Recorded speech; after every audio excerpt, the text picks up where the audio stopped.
Chers amis, bonjour. Aujourd'hui est un jour spécial. Nous célébrons le 20e anniversaire de la loi du 11 février 2005, une loi historique qui a marqué un tournant dans la reconnaissance des droits des personnes en situation de handicap. Intitulée pour l'égalité des droits et des chances, la participation et la citoyenneté des personnes handicapées, cette loi a posé les bases d'une société plus inclusive et plus juste. Je m'appelle Paul Mamère, je suis porteur de trisomie 21, je suis né en 2001. Je suis le premier élève sur l'ensemble des lycées français du monde, 139 pays à avoir obtenu le baccalauréat avec mention.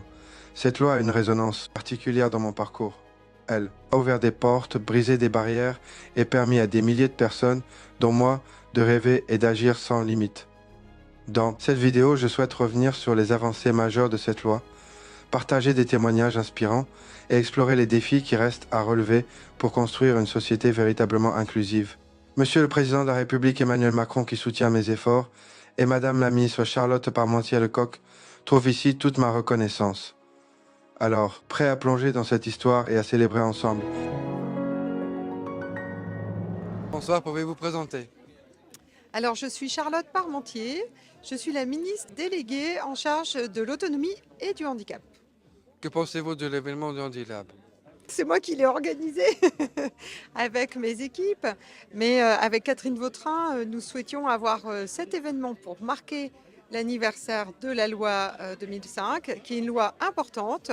Et nous avons voulu associer un grand nombre de membres du gouvernement pour porter le message que, 1, nous ne perdons pas de vue les objectifs de cette loi en 2005.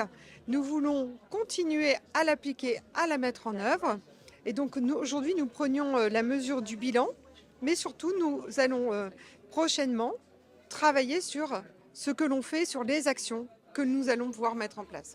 Et le Handicap Lab, c'était vraiment l'idée de montrer qu'il y a beaucoup d'innovations, beaucoup de solutions pour répondre aux besoins des personnes en situation de handicap et qu'on peut engager les choses de façon très positive.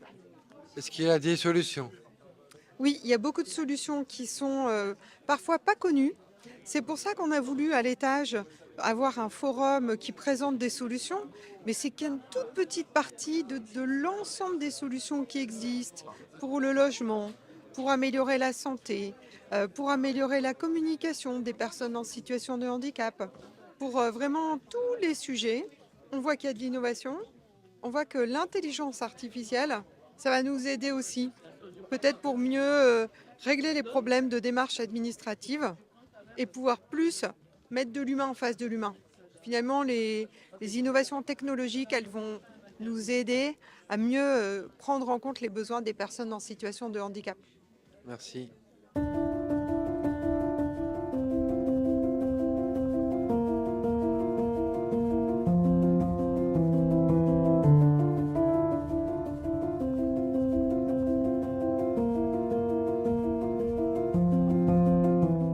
Alors, bonjour, je m'appelle Valérie Létard et je suis ministre en charge du logement. Est-ce que vous pouvez nous parler un peu de l'événement de handicap? Alors, d'abord, cet événement, il est remarquable, il est formidable parce qu'on voit, il réunit toutes celles et tous ceux qui veulent mettre leurs compétences et leur expérience au service d'une vie de plus en plus inclusive, de plus en plus accompagnée, de plus en plus normale, entre guillemets, pour toutes celles et tous ceux qui vivent en situation de handicap. Et ici, il y a plein de solutions pour faire en sorte qu'il n'y ait plus de différence entre les gens. Voilà. Et moi, je suis venue pour voir comment la ministre du Logement que je suis peut rencontrer toutes celles et tous ceux qui peuvent permettre de rendre plus accessible le logement, de voir les progrès qui sont faits et ce qu'on attend de mon ministère. Est-ce qu'il y a assez de logements? Alors, il n'y a pas suffisamment de logements pour tous les Français. On manque de logements pour tout le monde. Et bien sûr, on manque de logements accessibles aussi. Mais aujourd'hui, ma grande mission en tant que ministre du Logement, c'était de préparer un budget qui soit à la hauteur des attentes des Français. On vient de le voter et on a pu construire un budget intéressant. Et dans ce budget, on a essayé de prendre en compte la question de l'accessibilité, du handicap, dans plein de domaines. Par exemple, pour l'adaptation des bâtiments et des logements anciens avec MaPrimeAdapt'. Cette année, on va réserver 200 millions d'euros pour aider les familles propriétaires à rénover leur logement pour qu'ils soient plus accessibles, plus adaptables. 200 millions d'euros, ça fait 37 000 logements qui pourront bénéficier de MaPrimeAdapt'. Et puis après, comment on continue à rendre nos logements neufs plus accessibles? Tout ça, c'est des sujets sur lesquels je vais continuer l'effort. Et puis après, eh bien, écouter ce qu'on peut faire de plus. Et je suis venue ici écouter toutes celles et tous ceux qui y travaillent au quotidien.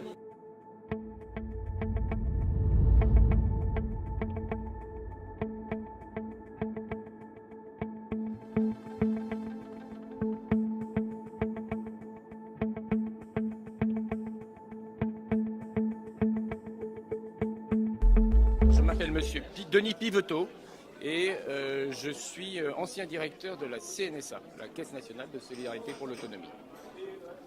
Pouvez-vous nous parler de l'événement de Handilab? Il faudrait être très nombreux pour en parler parce que vous avez vu tout le monde qu'il y avait.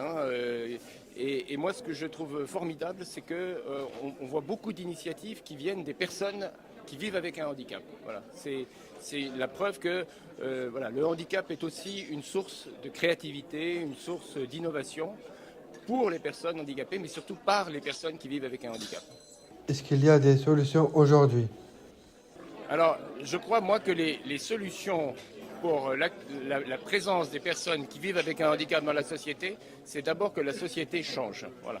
Je pense que les solutions, elles sont à chercher du côté de la société et pas du côté des personnes qui vivent avec un handicap.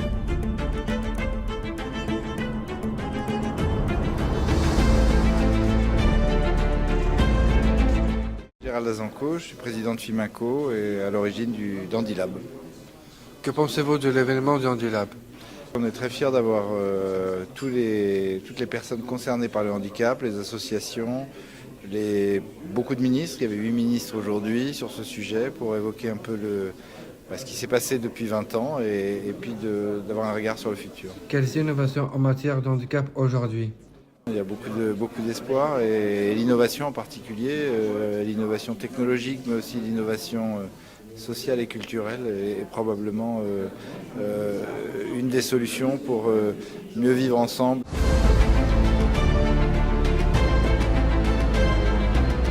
Bonjour, je suis Jean-Benoît Dujol, je suis directeur général de la cohésion sociale. Que pensez-vous de l'événement de Handilab? C'est formidable de fêter l'anniversaire de cette loi importante du 11 février 2005, qui était un jalon très important dans les politiques publiques de prise en charge du handicap et de changement de la société pour s'adapter au handicap. On l'a vu aujourd'hui, notamment au 6e étage, dans ce grand forum qui présentait différentes innovations de nature technologique au service des personnes en situation de handicap. On l'a vu aujourd'hui aussi avec l'énergie des différents intervenants qui montrent que tout est possible. Vous devez continuer à vous imposer comme vous l'avez fait parce que vous avez un parcours remarquable. Merci beaucoup, Paul.